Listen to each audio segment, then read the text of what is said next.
Hi everyone, my name is Denis Jaromil Roio and I'm the Artistic Director of Aksioma Institute for Contemporary Art, Ljubljana. I'm happy to welcome you all to the new edition of 𝗙𝗏 in Practice, the series of conferences that we organize every year since 2010. This year we have decided to host the 8th edition of the Money Lab, the international network of artists, activists and geeks who experiment with form of financial democratization. Due to the pandemic, however, we had to transform the in-real-life conference into a series of weekly streaming events that are taking place every Monday at 5 p.m. Central European Time. Today, we are here with Denis Jaromil Roio and Domen Savič to talk about data sovereignty and proximity tracing. Jaromil is a digital social innovation expert and a well-known ethical hacker with a long background in developing and disseminating digital tools for freedom of expression, participatory democracy, and privacy. He's the founder of the non-profit free software foundry 𝗙𝗶𝗿.org and the CTO of the 𝗙𝗶𝗿 project on blockchain technology and data ownership involving pilots in cooperation with the municipalities of Barcelona and Amsterdam. Domen Savič is the director of the NGO 𝗙ciz_𝗆𝗆 that focuses on developing long-term projects related to digital rights, communication privacy, and digital security, media regulation, and active citizen participation in the political sphere. Before we begin, I would like to remind you that on the Money Lab 8 website, there is a chat where you can post your ideas, suggestions, comments, links, and questions you would like to ask. Towards the end of the session, the moderator will collect the question from our special guests that are physically present at Kino Šiška today with us and combine them with those coming from the online audience. Dear Jaromil, dear Domen, welcome. The virtual stage is yours. Thank you, Janis. Hello, Jaromil. Hi. As Janis said already, we're doing this remotely, and I'm at my house, you're probably at your office, at your home.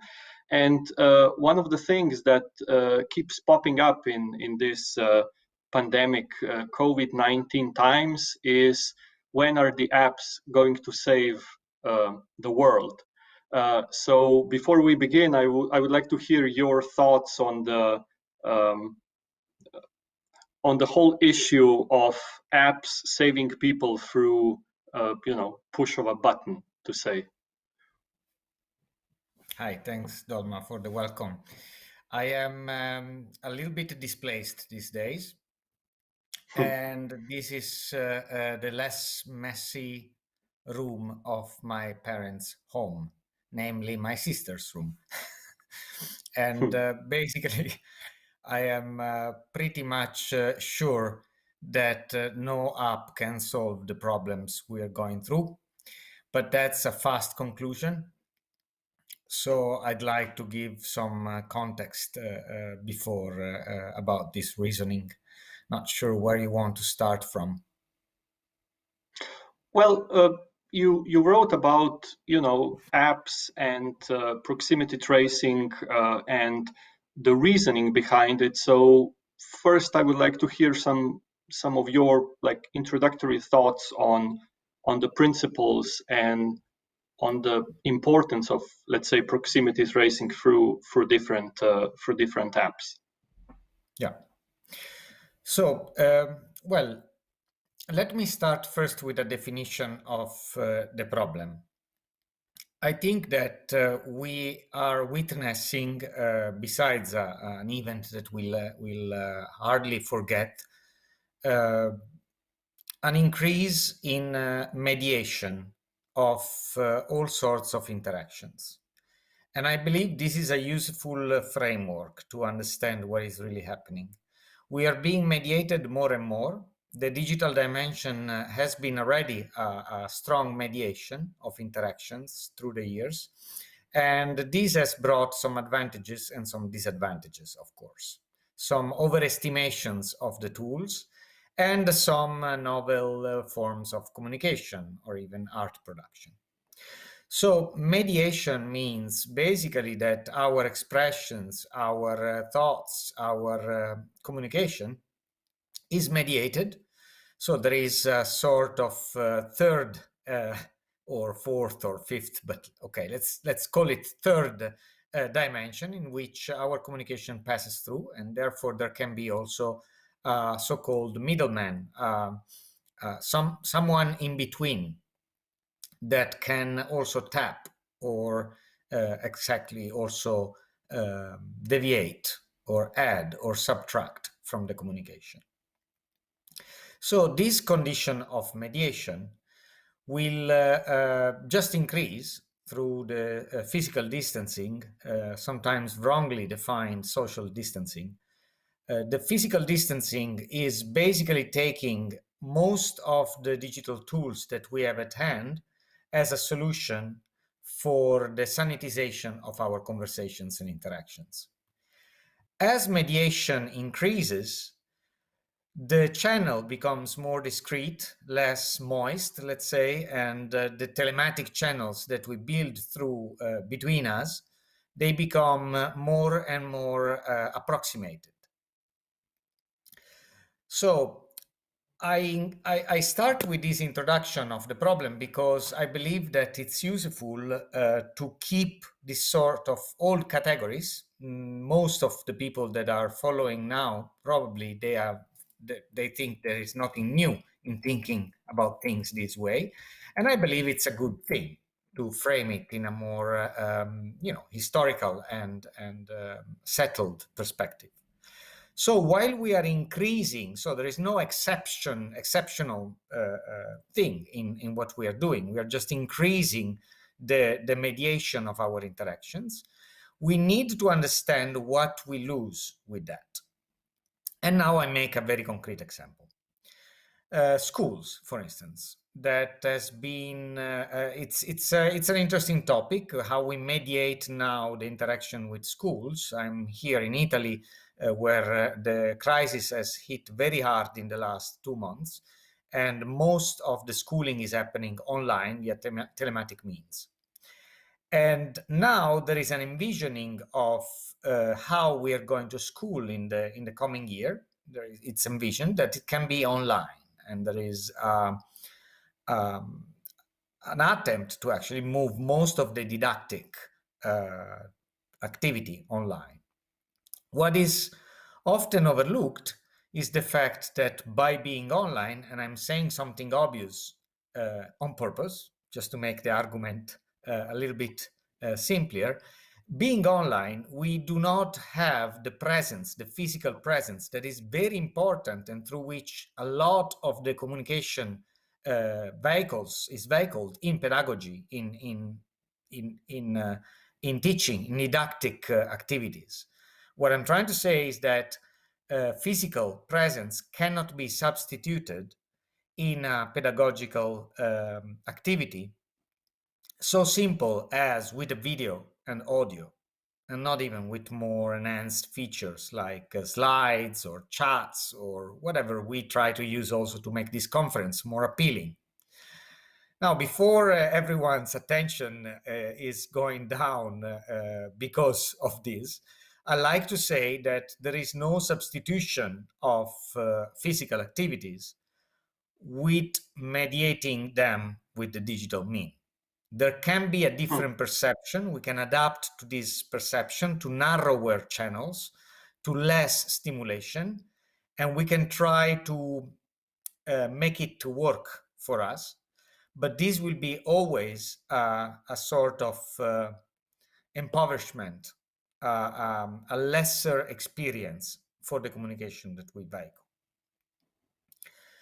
And this, yeah, I just like to make this point in terms of, sorry, I've been long, but this is the framework in which we are trapped now, in the moment in which we choose digital tools as a solution for mediating interactions that could be otherwise dangerous. But do you have any idea why did we choose, or why is the digital technology heralded as a savior of the pandemic crisis? I mean, you had similar discussions 10, 15 years ago related to tech and e-voting. Then you had a bit more closer to our period. You had the whole app evolution, or the era of apps, where apps were going to substitute everything from driving to eating to, or at least help us with these primary rituals in a way, and they didn't do anything good in those areas. What makes you think, or how should we see the promise of apps saving the pandemic? Are they false promises? Are they, just copy paste marketing manual from the old days, or can we really have faith in the app developers and the techno industry to really push through an idea and make it real this time around? I believe it's nor one or the other. So there must be a balanced approach in analyzing technologies and media when it's adopted at a mass level for an emergency as a solution. It may be very difficult, but think in the framework that I proposed of the advent of the telephone. Telephone communication has brought some advantages and some disadvantages. Think of other media like email. We use it a lot nowadays for official things, and we also start flames with mail because people really don't get along over a few sentences. Think of photography. That was a medium very well explored by Willem Flusser as a philosopher, in trying to understand how it changes our perception in the good and in the bad. In particular, I think Flusser's exploration is very interesting because when he defines the condition of the techno images as something that precedes reality and can be formed before reality, then we see some of the problems that we have today with synthesis of images and audio. And that was a brilliant prediction, I believe, because in the future we will see the creation of techno images more and more influencing our perception, just like fake news works nowadays with the creation of videos that are collages of, conspiracy theories about 5G connected to the coronavirus and whatnot. So you see that the creation of techno images can be a mediation that goes OWL as much as a feature for informing people about how data can be interpreted. Data visualization can be seen as the creation of a techno image that describes and defines reality. And it can be done in different ways. It can be done to conceal the truth or what we think can be the truth, and or to unveil or make us closer to it. So it's really about how you use it. And about the truth, I think it should never be taken as truth, the result, but as an information that can be processed. So going to your question about proximity apps, they can unveil certain things that are useful to know. For instance, I believe that in this case, they have been made important because this particular viral pandemic has a feature, that of having the symptoms, in case they are manifest, coming out after 1 week or even 10 days of contagion. And this makes it very difficult for people to consciously protect their dears, their friends, and their peers from further contagion. Because I wouldn't know if I got it yesterday by going out shopping groceries. So in the next week, I may go and meet people and put them in danger and propagate risk without knowing. So this period of, I'm not sure I should call it incubation from a virology point of view, but this period of uncertainty, definitely definable as such, makes it useful to know, to assess what sort of risk have been exposed to by having a sort of proximity tracing that informs me if the people have been close to, in touch, then have the same risks, or what sort of percentage of risk they have, so that I can assess my own risk and decide and declare, perhaps in good faith, the risk to people that I get in touch with. So this period of uncertainty is really what made it necessary so far. And I use the first person here because I believe that's the best use of such an app. It should be for self-measurement of the risk.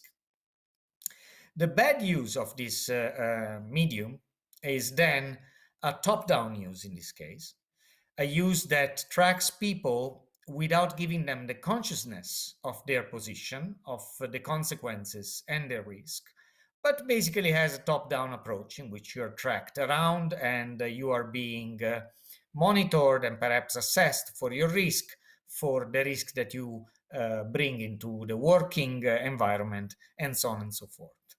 So to conclude, I believe that proximity apps may be useful, and I would use one myself if it would be private and if it would inform me, give me an information that I can assess if really relevant or not. I can match with what else I know about myself and where I have been, and then allow me to use it at my own discretion.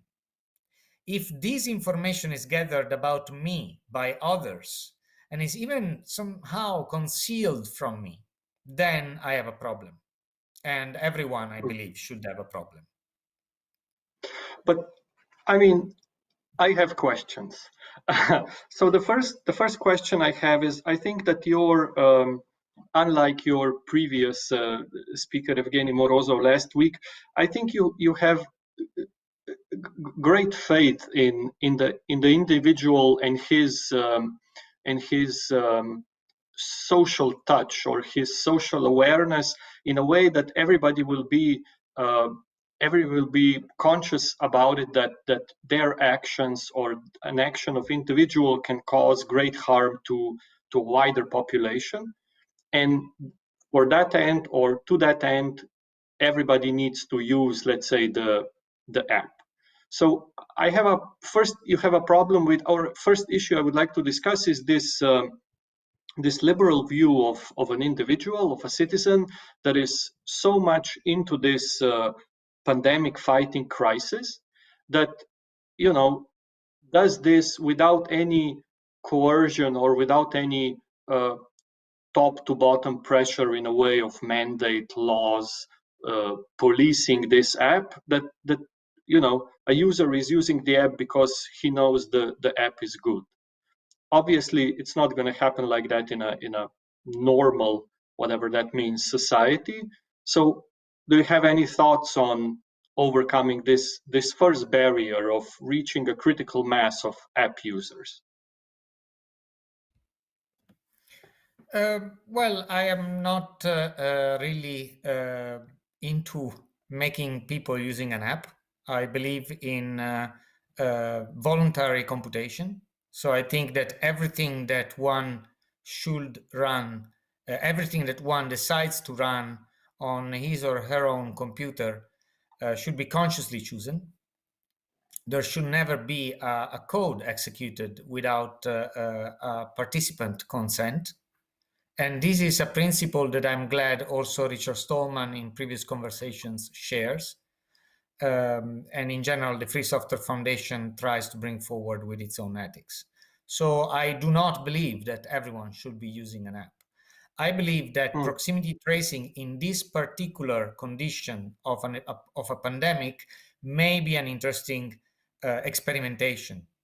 Is not the most important experimentation. That's up to say to epidemiologists and virologists, and is not the most urgent one. I can deduce from what I know by knowing medics and the risks that are incurring into. Also, from a media and communication perspective, I don't believe it's the most important thing to do.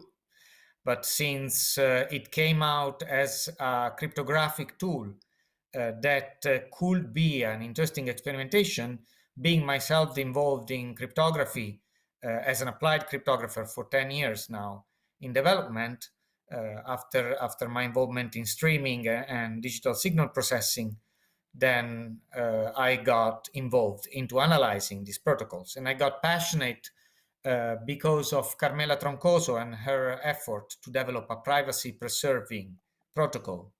In particular, her creation and that of her colleagues DP3T, I think, is particularly elegant and very minimalistic. So it also attracted my sense for code aesthetics.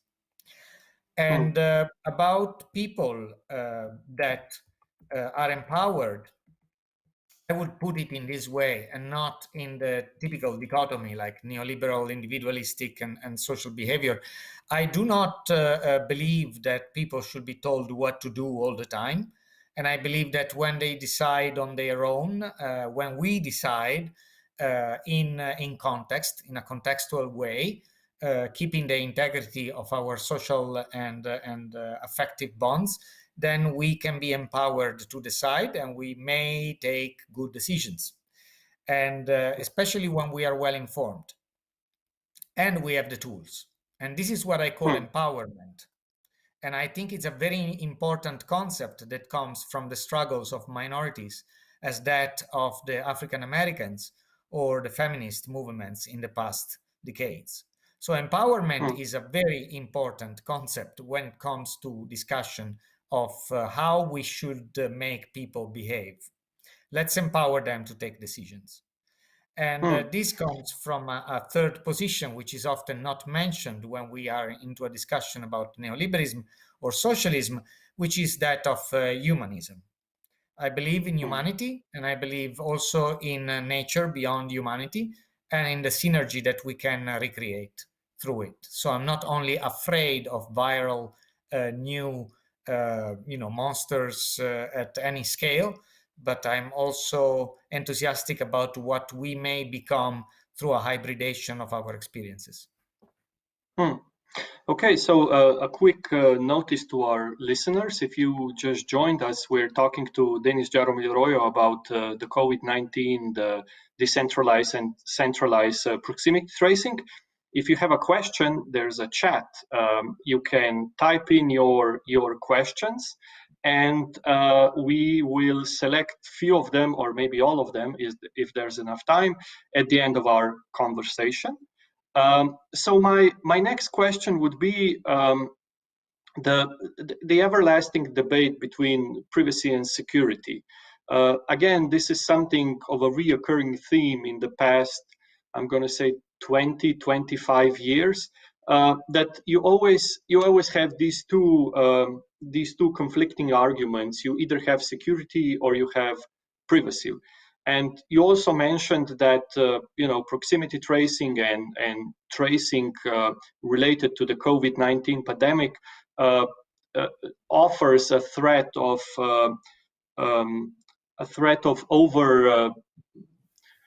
over collecting personal and other data of individual in order to prevent the spread of pandemic. Do you see this whole debate, privacy versus security, still irrelevant because of, still irrelevant in the COVID-19 pandemic case? Or does the fact that we're talking about a biological threat changes and a global threat, does it change anything in this debate? Well, before this global threat, I always thought that privacy versus security talk is boring. I like to find a third way and open up the discussion. And usually I pose two angles to it. One is to think about awareness once again. So how much are we made aware by the growing ambient intelligence sensor density that we are living and developing around us? How much aware are we made by these talking dots by Amazon, tech that may be running behind some mechanical Turk, or maybe not. Someone may be listening just to make the machine understand better about us. And here I come about the second argument. Are we developing so that machines understand us better, or are we developing so that we understand better where we are and where we are going? And I think this is a fundamental question that developers have to ask themselves, because sometimes we just go around and believe that making a machine understand and predict our behaviors and desires is just cool, or it will definitely make us earn more money.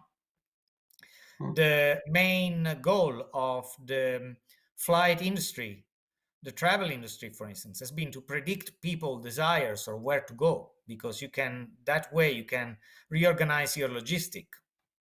And it's not a coincidence that in the field of flight, the first creation of a currency was made for air miles to control people's desire.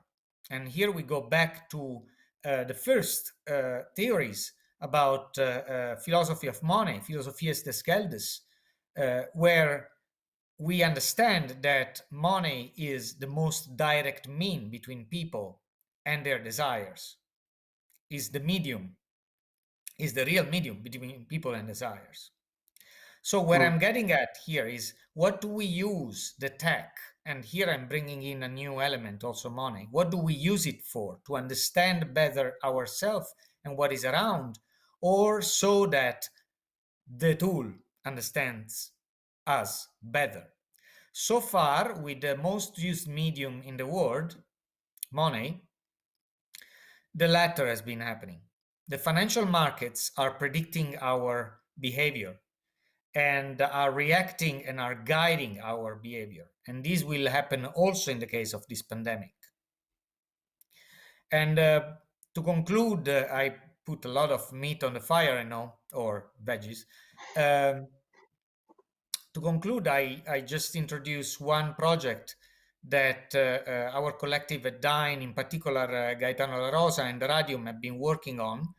We've been discussing through in the situation in Sicily, especially, where poverty is hitting very hard in these conditions. We are trying to envision the use of a new project based on technologies we have worked on called 𝗙𝗆𝗆𝗁𝗍𝗆𝗆, which is social wallet-based community currency that is studied to overcome liquidity problems. And I say this, and of course I try to bring the discussion towards new shores, because I believe this is the real emergency. And since we are in the Money Lab, this is interesting to discuss. The real emergency we're facing is economical and is going to hit very hard in poor areas. I am sitting in the south of Italy, and I can tell you that here liquidity will be very short. At a certain point, there is one of the lowest per capita income in all Europe, and the main holders of liquidity are mafia organizations, because they deal with liquidity all the time. They also deal with the most important structural operations that are to be put in place now, namely trash disposal, sanitization of buildings, new buildings, old buildings, recovery, and all sorts of trades of this kind. So we are facing a very deep moment in which we as a society can provide for the shortcomings that the central systems are producing, namely the financial systems, the global systems are producing, or something else will produce it. The state right now in Italy is not able to address these problems, while most of the income of people comes from gray, if not black economies, so submerged economies. The only incentives are distributed to people that have a clear contract. And here, having a regular contract of work is very hard. So there is a vast majority of people that earn less usually, and they are not even reached by the information system of the subsidies.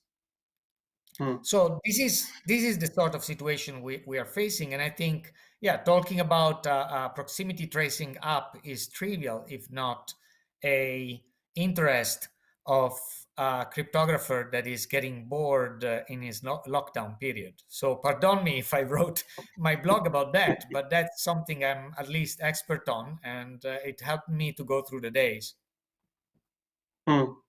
But if we broaden the debate and we bring in the issue of money and of this rhetoric that you just mentioned about economies handling the pandemic, what's your take, or how do you see the role of another, let's say, solutionism token, the blockchain and cryptocurrencies, who again were heralded as something that, you know, will solve all of our problems with basically every economical issue that we've had up so far, and are now again being propped up as a solution to the privacy issue of gathering the COVID data, of tracking individual users and putting all of that data in a central database on a server somewhere? Well, I believe technology is never the solution. Technology is the mean to get to certain solution. So if people believe that there is a solution using that technology, they should sketch the solution first. The technology comes as the last point. And to make a mutual credit system is enough to build it with a database first and see if there is a real traction. Perhaps it's even easier to model it before nailing it into a blockchain cryptographic design. I see in the chat also Matthew Slater joined us and gave very interesting links to the Open Credit Network and to other initiatives that have been running for more than a decade now. And they provide a large amount of people very good means of sustainability, also for agricultural production, and in general create mutual credit systems that leverage the solidarity of one or more communities, even across the communities. These tools were made already 10 years ago, before blockchain was, you know, just a thought in the head of Satoshi Nakamoto. And well, actually thought of Bitcoin, and that's it. And so I think that before thinking of what sort of device will hold our data and federate it or not, it's important to see if there is traction, and which traction will be where and how, in which community, who will adopt it, and why. The why is also very important. And then we can solve it. It's very simple. There are toolkits everywhere. Blockchain is a hype for even too long now, and it can be built.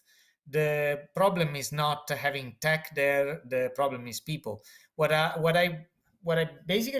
What makes me really wondering is people that go around saying that AI will substitute everything. They want to take people out of the equation and are just focusing on tech. That's the typical transhumanist position. So no, AI will not substitute people. We will realize it even more now that we miss people close by. And we have to start from people, perhaps also from animals, from plants, from the nature around us and its variety, but not from the tech. So to answer your question, tech is not the solution, is a mean to get there. Let's talk about problems and solutions first. Another question that just popped into my mind, listening to you talk about, you know, tech and systems and financial aspects of the pandemic, is this opening up of let's say a new unsaturated market of, I'm going to call it the COVID-19 app market, but it's basically everything related to solving the pandemic crisis.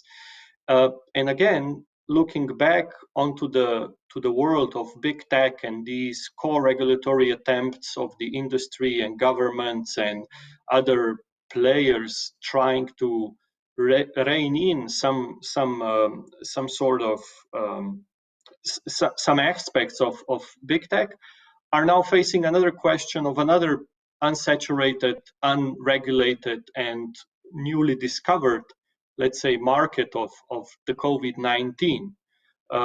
So do you see a similar thing happening in this new market as it was before?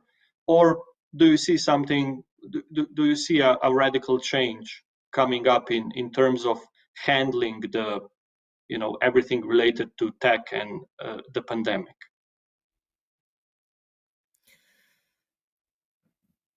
It's a broad question. I don't know where to start. I see a change, but I see a change in the rhetoric, in the way the emergency is communicated.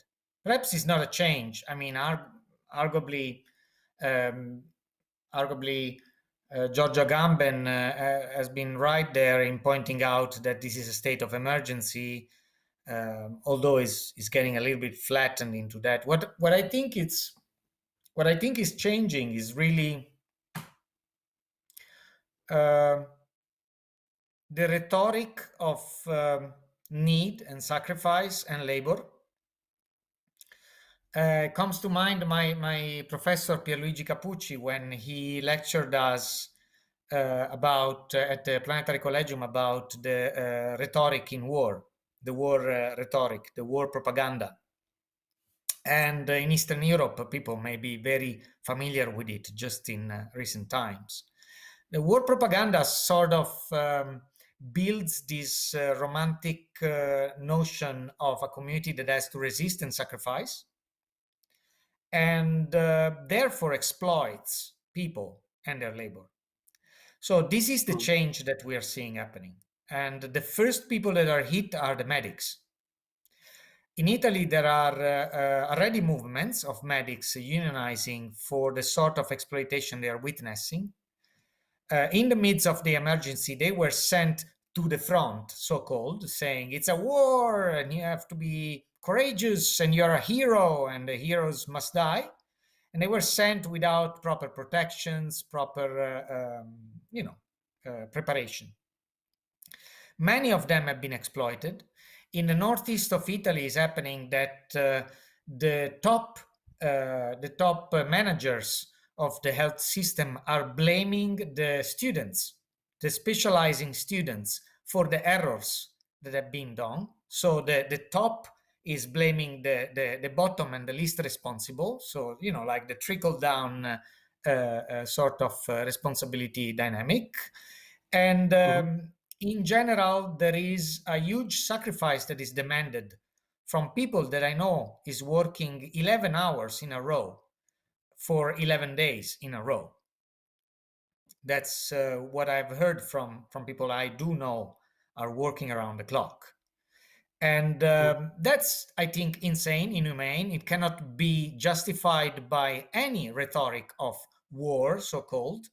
And it's also in the interest of those that think really it's an emergency that must cost the sacrifice of people, because the sacrifice of people will not improve the quality of the service we want to provide. People burn out. And if the most important people burn out first in such a pandemic that is likely to go in waves and peak again, you want to have the people that are best prepared and have experience of handling the first wave ready to handle the second wave. So human resources assets must not be burned out by just this rhetoric of sacrifice. And in this, I think hierarchy has a big responsibility. And it may be a situation in which we finally understand how ridiculous is hierarchy. There are people, I like Gabe Newell of all people, an entrepreneur, founder of Valve Software. He once said that hierarchy was invented to send 100 people on a hill to get shot. This is pretty much what we are witnessing now. If we keep the management structure that we have now, if we don't get the feedback from the bottom up in terms of response and what is really needed, we will have a basic exploitation of all the best assets that we have prepared. Meanwhile, in Belgium, medics, again, I concentrate there because that's the most interesting labor dynamic nowadays. Meanwhile, in Belgium, the medics are protesting against the prime minister. There was a televised protest of medics turning their back to the visit of the prime minister to the main hospitals because they said the ministry has decided to enroll people that have not finished their formation to work into the hospitals. So the state of emergency is provoking another thing. People are just being enrolled out of not being prepared, sent to the hill to be shot. And they're provoking even problems to the people that know what needs to be done and how work is done. Very delicate work, let's remind, like life critical work. And they say, yeah, you're not helping me if you put around 3 people that have no clue about what I'm doing. You know, think of yourself when you're cooking a nice dish for a dinner with 12 people at the table waiting and 3 people coming with no clue about your menu, trying to help. One more question before we give the floor to the panelists in Kino Šiška Ljubljana. So another thing that is often problematic with let's say moments of crisis is the time frame of the crisis. So the crisis can be too short or it can be too long. If it's too short, people they don't pay enough attention to it. They say, oh, it will go away. We just have to, you know, keep our heads down and power through. If it's too long, people get used to it and it becomes the new normality. So it becomes something completely normal and completely ordinary. Related to the COVID crisis, with constant reminders of, you know, the second, the third wave, you know, it's not over till the, pardon expression, fat lady sings, we're seeing this movement from a temporary to a permanent crisis, right? So my question to you, my final question before we give the floor to the panelists, would be, how do we manage the crisis to keep it in a containable environment or in a containable frame, so that this crisis doesn't be the new normality in ways of privacy invasions, in terms of data collection, in terms of tracing apps being permanently embedded in our, you know, glasses or hats or whatever, so that we can at one point say, okay, we've won this, you know, the war has been won, let's move on. This is a good question. Thanks, Domen. I'm not sure I can answer it, but I can give you my impression being here, watching how hard people want to get back to their life. Here, I mean, what I've been experiencing through a lockdown, here in Italy, we have been all at the house arrest, basically, for 2 months. So just getting out of your door was a crime, penal, a crime. And then now we cannot even leave regions. So we cannot pass regional borders. People want to go back to normality very hard. They are not yet resigned. People are looking forward to go to the beach. People are already taking some swims in the sea. In a way, normality has been consumed by what we thought was normal, has been consumed by a takeover by nature. For instance, we have seen wild boars on the beach reservoirs coming down from the mountains. Peripheral towns have seen wolves or elks going down and walking the shopping streets. And I blogged about this. It was quite impressive. There can be things that are fascinating around us like this, and things that we want just to go back to normal. What I believe is very relevant right now is to give way to local contexts. to administer themselves. And there has been, in this particular emergency in Italy, a certain degree of independence given to regions, of discretion given to regions. But this discretion was quickly taken back when regions were reopening a little bit the measures given by the government. In general, in Italy, we have seen an imposition of measures that were thought for the north, where the epicenter has been hitting, but not really for the south, where we have a less actual infection, for reasons that maybe are also the fact that we locked down everything. But I believe that to go back to a new acceptable state of things, which I don't call normality, as I don't call normality what was before, then we need to federate the measures. We need to give local regions, communities, societies.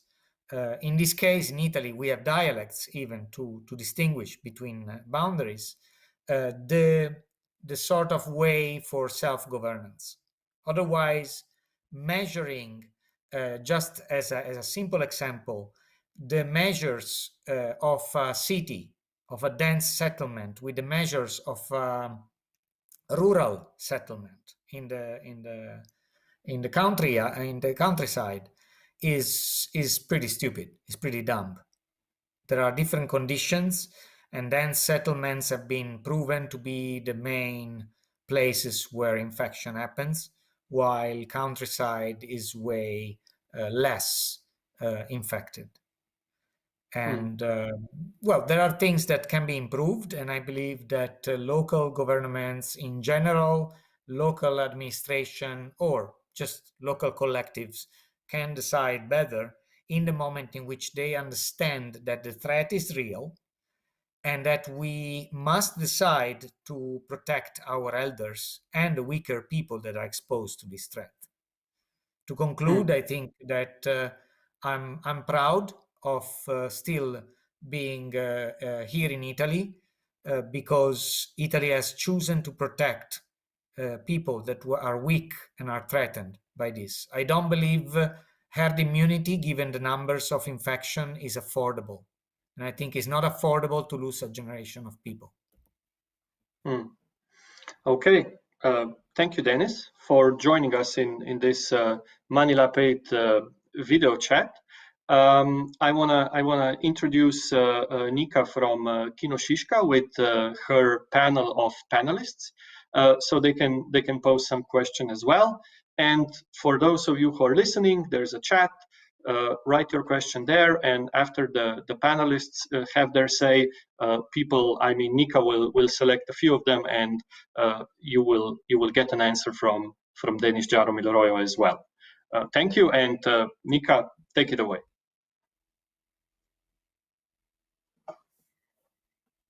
Questions. Hello, I'm Andraž.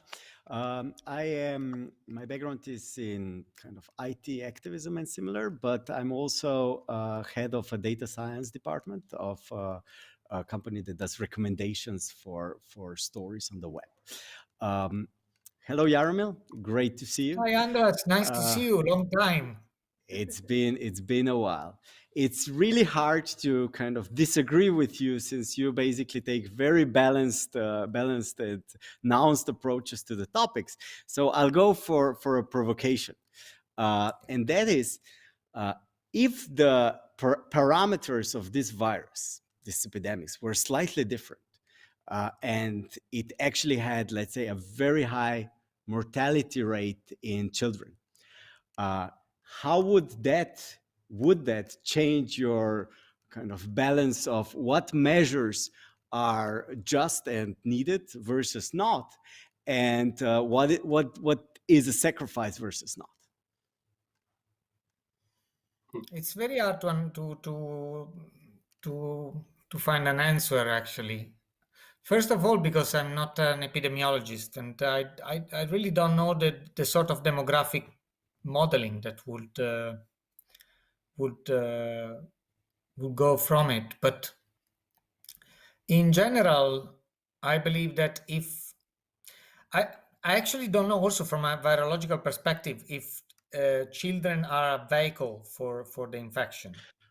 I've read they may not be. I don't know. So I'm trying to just ask a hypothetical scenario of how does the equation change if this virus actually was very mortal to children, to kids under 5? Like, would your look be any different? Like, if you knew that every 10th kid could have extremely serious consequences.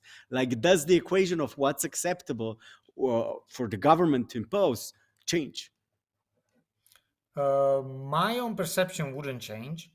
I think the government perception will change because, for instance, the example I know best now, Italy, but for the place where I live, usually Netherlands, and in general in Europe, the rate of growth, the growth rate is very low.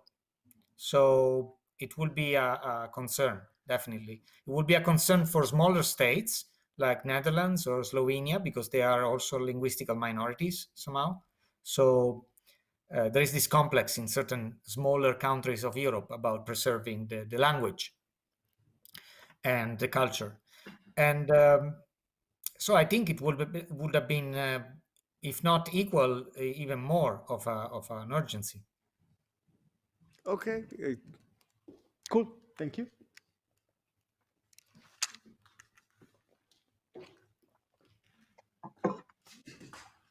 Hi, my name is Anja.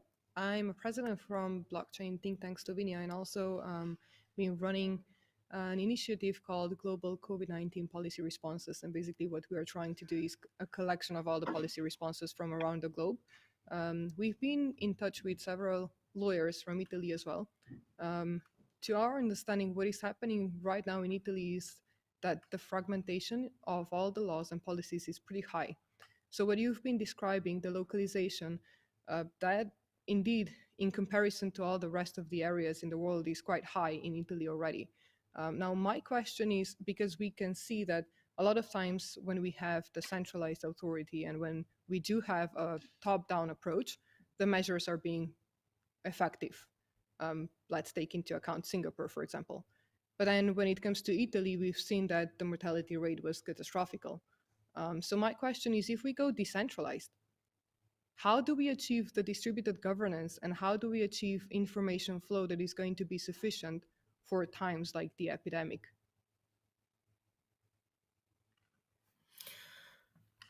Yeah, these are hard questions. Again, I'm not an epidemiologist. And, disclaimer, I don't have experience of a complex network analysis, which I think is a relevant field of research for this. I have friends, I've discussed this at length. And I have said that I have sort of faith that a more decentralized policy can help relieve other aspects, if not just the contagion. There are important side effects of what we are witnessing. One is the psychological wave of hit that it's going to hit people. I mean, depression, isolation. This is a serious threat, and if certain measures can be lifted in a certain context, maybe keeping the context isolated, like it's happening right now. There is no circulation between regions, but still adapting the policy to the region, then a decentralized approach can address better this sort of side effects and emergencies. What I mean is that asking everyone to just stay shut at home, also in a region like Molise or Basilicata, that are the regions with less infections in Italy, is overdoing it and creating another emergency, which is bound to psychological conditions. So it's so complex and balanced that I believe that a more distributed approach may be more useful.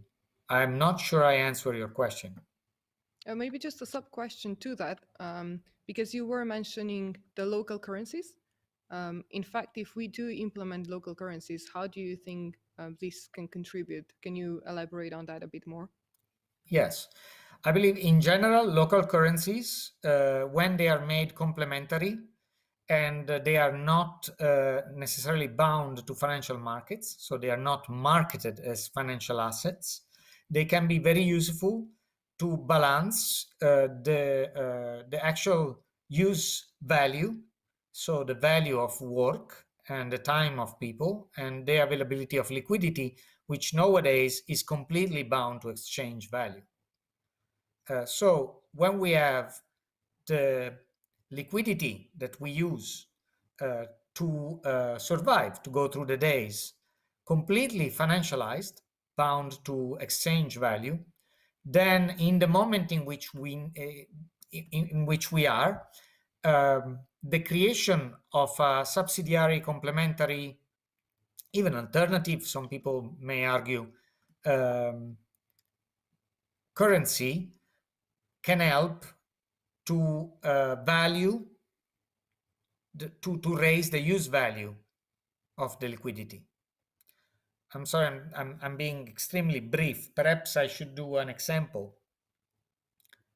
Right now, people may get out, may just move out the veil of Maja of money and liquidity and think what I need is to get through the day. And to get through the day, I need to do my work, and I need to pay, and I need to bring some food home, and I need to have a home, and I need to create a circuit in which I do something, and I give something, and I take something: time, my work, my experience.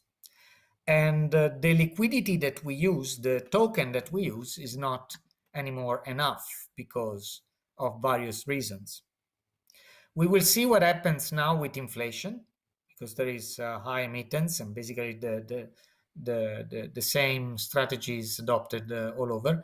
But in general, I believe that having a safety network, just like in other times of crisis in Europe, may help to rebalance the liquidity scarcity. And I say this knowing, for instance, in south of Italy, that this scarcity will be solved by other forces that have the liquidity, namely, again, mafia organizations. And besides romanticizing mafia, I can tell you, being grown here, mafia is not really a good thing. It cannot help anything by being in place. It can only raise the value of violence and prevarication. For sure. That's a centralization of the power dynamics. Thank you so much for the answers. Cheers. Hi, my name is Maja. I'm a demographer and a data scientist with a particular interest in reproducible research. I want to thank you for your comments, and I think I'll echo Andraž a little bit by saying it was very balanced, so difficult to latch onto something. But one of the things that kind of surprised me was you saying that you see proximity tracing as more as an experiment that isn't urgent or important. So I guess my question is, to what extent is this just a waste of resources in a time where resources are scarce, specifically wasting resources on technological solutions that might provoke a backlash, especially if penetration never raises really high? I think Iceland got up to 40% penetration, and that's too low anyway to do anything useful. So if this is the sort of situation that we're in, are you sure this is something worth pursuing, even if or is it just always going to be a toy experiment for someone like you? Thanks. Thanks for the question. You raise an important point, which is what is the resource? I think the resource right now is attention. And as much as I invested my attention into these sort of experiments, if you think really I have a balanced opinion about this, is because I walked in circles for very long. I've been closed in for 2 months. So I've been, it's not the first time I'm locked in, but this one was the longest. And it's